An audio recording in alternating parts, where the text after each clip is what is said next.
Welcome to Hearts of Faith. Today we journey through the life of a man who changed the face of the Catholic Church with compassion, courage, and humility, Pope Francis. From his humble beginnings in Argentina to the papal throne in Rome, and finally to his peaceful passing in 2025, this is the legacy of Jorge Mario Bergoglio. Jorge Mario Bergoglio was born on December 17, 1936, in the Flores neighborhood of Buenos Aires, Argentina.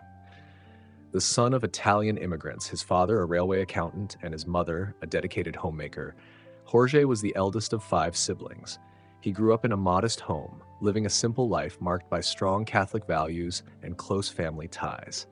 Even as a child, young Jorge displayed a quiet strength, a love for reading, and a deep empathy for those around him.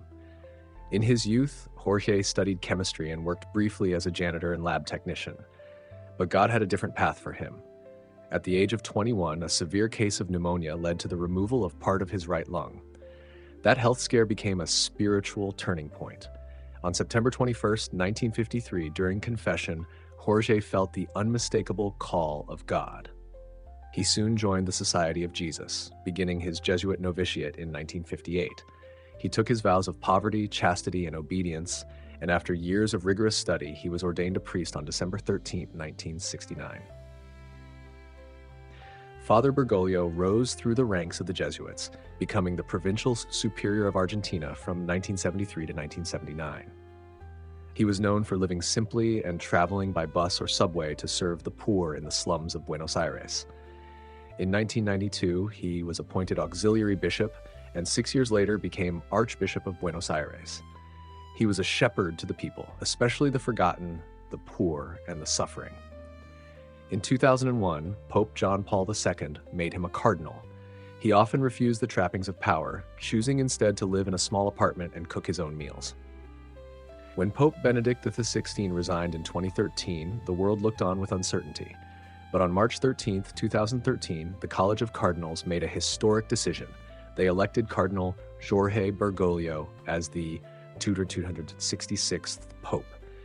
He became the first pope from the Southern Hemisphere, the first Jesuit pope, and the first Latin American to lead the Catholic Church.